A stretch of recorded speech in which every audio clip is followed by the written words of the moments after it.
ये दौर था 18वीं सदी की शुरुआत का, जब दुनिया बहुत तेजी से बदल रही थी। लोगों के विचार बदल रहे थे, जिंदगी जीने के मायने भी बदल रहे थे। अब कोई सिर्फ खाने पीने तक सीमित नहीं रहना चाहता था। लोग अपनी जिंदगी को आसान बनाना चाहते थे और ये यूरोप में औद्योगिक दौर था। इसी दौर में यानी कि सन 1712 में थॉमस न्यूकमन ने एक इंजन का आविष्कार किया जो कि बहुत ही सफल नहीं रहा।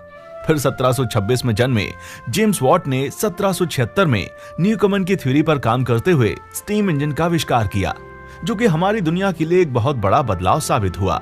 इस भाप इंजन के आविष्कार के बाद ही वैज्ञानिकों की सोच में बिना घोड़ों से चलने वाली गाड़ी बनाने का ख्याल आया। 18वीं सदी की शुरुआत में दुनिया में कई ऐसे इंजीनियर्स थे जो कि चाहते थे किसी ऐसी गाड़ी को बनाया जाए जिसे बिना घोड़ा गाड़ी के चलाया जा सके।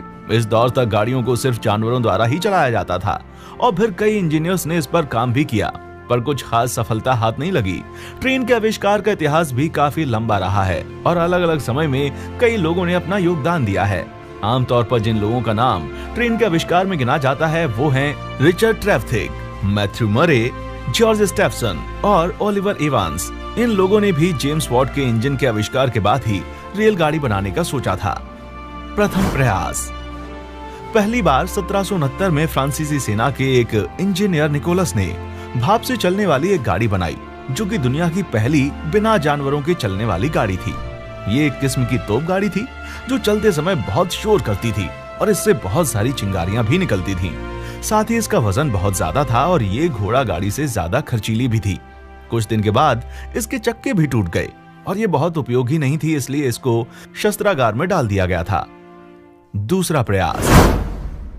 रिचर्ड ट्रेवथिक, जिन्हें रेलगाड़ी का जन्मदाता कहा जाता है, वो उस समय एक युवा मैकेनिकल इंजीनियर थे। उन्होंने काफी प्रयासों के बाद आखिर सन 1801 में लोहे के एक बड़े भाप इंजन वाली गाड़ी बनाने में सफलता हासिल कर ली। इनकी गाड़ी में धुएं के लिए एक बड़ी चिमनी और साथ ही कुछ पैसेंजर्स के बैठने के लिए जगह बनी हुई थी। इनकी ये गाड़ी जमीन और रेल दोनों पर चलने के लिए बनाई गई थी। ये गाड़ी जब भी चलती थी तो शोर काफी करती थी और हिलती भी थी, इसलिए इसका नाम पफिंग डेविल यानी कि छुक छुक करने वाला शैतान रखा गया था। जब ये पहली बार पटरी पर चली तो उसे देखकर लोग डर गए थे। बाद में इनकी गाड़ी में कोयले की वजह से आग लग गई थी, पर रिचर्ड ट्रेवथिक एक बहुत ही साहसी और प्रभावशाली व्यक्ति थे। उनकी पहली गाड़ी में आग लगने के बाद उन्होंने हिम्मत नहीं हारी और फिर सन 1803 में उन्होंने दूसरी बार भाप से चलने वाली इंजन गाड़ी बनाई, जिसे उन्होंने कर्नावाल से लंदन तक की सड़कों पर चलाया। इस सफर में गाड़ी के इंजन को बुरी तरह से नुकसान हुआ। फिर रिचर्ड ट्रेवथिक ने इस भाप गाड़ी को लंबे समय तक प्रयोग में लाने के लिए सिर्फ पटरी पर ही चलाने का सोचा, जिस वजह से उन्होंने एक कंपनी से हाथ मिलाया और कर्नावाल से लंदन तक पटरियां बिछवा दी। और फिर 21 फरवरी 1804 को एक ट्रेन जिसमें 25 टन लोहा और 70 आदमी सवार थे, उसे रिचर्ड ट्रेवथिक ने खुद 4 घंटे और 5 मिनट तक चलाया था। ये दुनिया में पहला मौका था जब भाप के इंजन से इतना भारी और ज्यादा सामान खींचा गया था, पर इस समय तक रेलगाड़ी को बहुत ही खर्चीला और कम उपयोगी माना जाता था, इसलिए उस समय किसी कंपनी ने इस प्रोजेक्ट पर काम करना फायदेमंद नहीं समझा। इसलिए रिचर्ड ट्रेवथिक ने इस प्रोजेक्ट पर काम करना बंद कर दिया था। तीसरा प्रयास। मैथ्यू मरे एक नई सोच के इंजीनियर और व्यापारी थे, जो हमेशा से एक ऐसा वाहन बनाना चाहते थे जो घोड़ों पर निर्भर ना होकर भाप के इंजन से चले। उन्होंने 1812 में रिचर्ड ट्रेवथिक के द्वारा बनाई गई रेलगाड़ी में काफी बदलाव किया। इसके भाप इंजन को नए तरीके से मॉडिफाई किया गया और फिर सन 1812 में व्यापारिक रूप से चलाने के लिए इसे पहली बार पटरी पर दौड़ाया गया।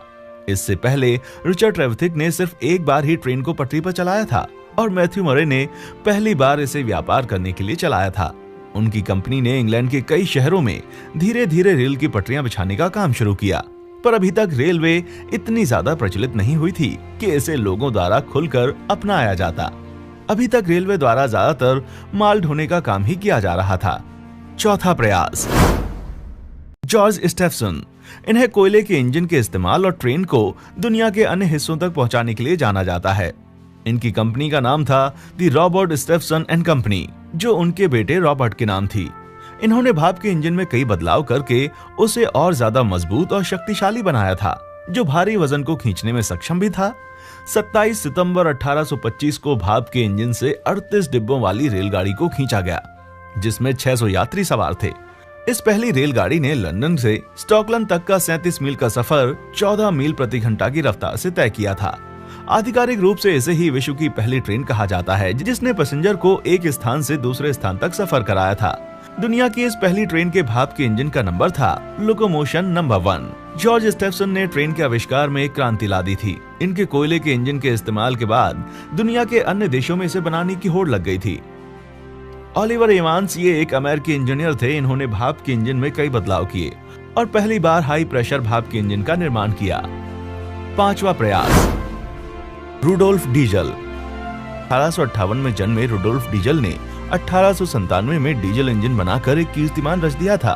उनके बनाए हुए इंजन का प्रयोग आज भी पूरी दुनिया में किया जाता है। उन्होंने 1897 में 25 हॉर्स पावर के 4 stroke single cylinder diesel engine बनाया था। इनके इस आविष्कार के बाद 1912 में रोमन शोर ने रेलवे द्वारा स्विट्जरलैंड में पहली बार डीजल इंजन से रेलगाड़ी चलाई गई थी। भारतीय रेल का इतिहास। आज भारतीय रेल को दुनिया की टॉप 5 सबसे बड़ी रेलवे नेटवर्क में गिना जाता है, जो कि तकरीबन 15 लाख कर्मचारियों को रोजगार देती है और पूरे देश को आपस में जोड़कर रखती है। पर क्या आप जानते हैं कि भारत में पहली रेलगाड़ी कहां चली थी? अगर नहीं तो मैं आपको बता दूं कि भारत में पहली रेलगाड़ी 16 अप्रैल 1853 को बोरीबंदर से थाने तक 35 किलोमीटर तक चलाई गई थी। उस वक्त ये ट्रेन तकरीबन 20 डिब्बों की थी और इसमें 400 यात्रियों ने सफर किया था।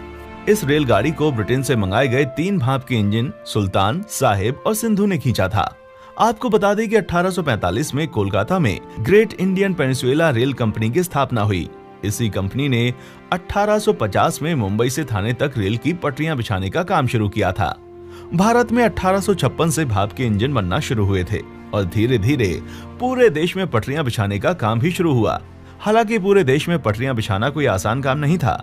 इसे बहुत सी जगह रोकने के लिए आंदोलन भी किया गया, पर ब्रिटिश सरकार की क्रूरता के आगे किसी की नहीं चलती थी। दोस्तों, अगर आपको ये वीडियो पसंद आई हो तो इसे लाइक जरूर करें और अपने किसी एक दोस्त को शेयर भी कर दें। और ऐसे ही नॉलेजेबल वीडियोस को देखने के लिए हमारे चैनल को सब्सक्राइब जरूर करें।